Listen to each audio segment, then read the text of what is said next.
Welcome to the Black Gods podcast.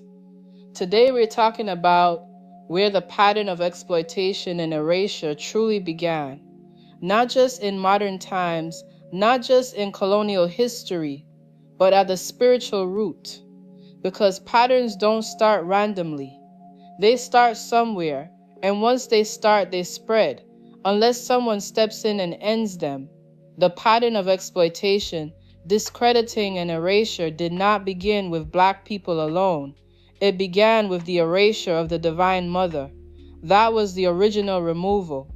That was the first silencing. And everything that followed came from that moment. Before history was rewritten, before cultures were erased, before identities were stolen, there was the mother, the feminine aspect of the divine, the source of wisdom, intuition, prophecy, healing, nurture, and inner guidance. All ancient systems knew this. All ancient teachings honored this. Life itself came from her, but at some point the mother had to be removed. She was removed from books, from scriptures, from teachings, from public reverence. Not because she lacked power, but because she held too much of it. The mother carried wisdom that could not be controlled by hierarchy. She taught inner knowing instead of blind obedience. She taught unity instead of domination. And that threatened those who wanted absolute power. Once the mother was discredited, the pattern was set. When you can discredit the source, you can rewrite everything that comes after it. And that is exactly what happened. Once the mother was erased, history itself became easier to manipulate. Knowledge became centralized, authority became external, and truth became something you were told instead of something you remembered. The erasure spread like wildfire. Once the mother was removed from spiritual systems, it became acceptable to remove women from authority. Once women were removed, it became acceptable to remove entire peoples from history. Once one culture was erased, it became easier to erase another. The pattern had begun. This is why exploitation and discrediting still happen today, because the original blueprint was set thousands of years ago. The same way the mother was taken from the divine narrative, Black people were taken from history. The same way the mother's teachings were stolen and repackaged, our culture, labor, and creativity was stolen and rebranded. It is the same pattern repeating in different forms. The Catholic Church is a clear example of this. Much of its teachings were taken directly from the mother's wisdom traditions, from Sophia, Christ Sophia, the divine feminine intelligence, the embodiment of wisdom itself. But instead of honoring her, her presence was reduced, hidden, or made symbolic rather than central. They took her teachings, but removed her name. They took her wisdom, but denied her authority. They took her power, but erased her identity. This is how exploitation works. You take what you need and erase where it came from. Then comes demonization. Once the mother's authority was removed, she had to be made dangerous. Intuition became suspicious. Inner knowing became heresy. Healing practices became witchcraft. Women who remembered were silenced, punished, or killed, not because they were wrong, but because they could not be controlled. The demonization of the mother was never about morality. It was about power. Women have always been powerful on their own. They carry life, they carry intuition, they carry memory, and that autonomy threatened systems built on domination. So women were suppressed, their wisdom was mocked, their bodies were controlled, their voices were dismissed, and the same system that suppressed women also suppressed Black people.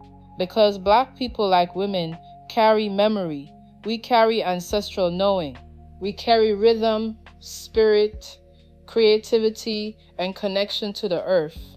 That is why we were targeted. That is why our history was rewritten. That is why our practices were demonized.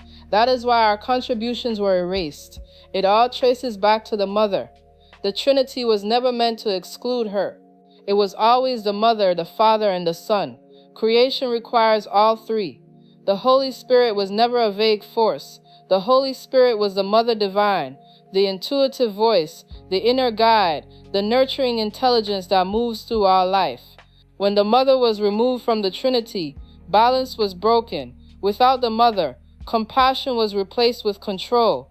Without the Mother, wisdom was replaced with rules. Without the Mother, intuition was replaced with fear. And once fear becomes a foundation, exploitation becomes easy. This is why systems today still function the way they do. They reward domination instead of care, profit instead of balance, extraction instead of stewardship. They discredit voices that speak truth, especially when those voices come from women and Black people, because voices connected to the Mother threaten false authority.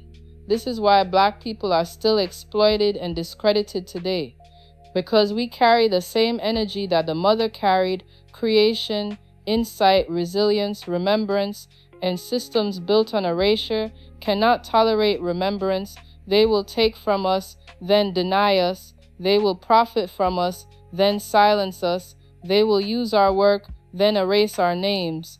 This is not accidental. It is inherited behavior.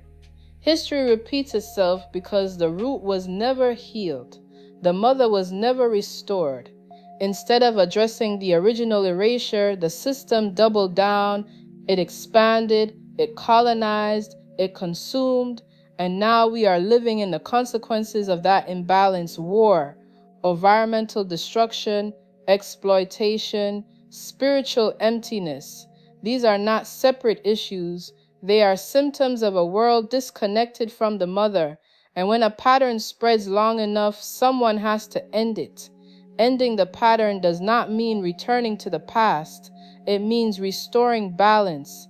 It means honoring intuition alongside logic, care alongside strength, wisdom alongside structure. It means remembering that life is not meant to be ruled by domination alone. The return of the Mother is not symbolic, it is necessary. When the Mother returns, exploitation ends. When the Mother returns, erasure stops. When the Mother returns, truth no longer needs permission to exist. This is why the Mother is rising again in consciousness, in spirituality, in healing movements, in people questioning old systems. The memory is waking up. And once memory returns, lies collapse. You cannot continue to steal from the source without consequences. Black people remembering who we are is part of the Mother's return. Women reclaiming their power is part of the Mother's return. Truth being spoken without apology is part of the Mother's return. The pattern ends when remembrance begins. This is the Black Gods Podcast.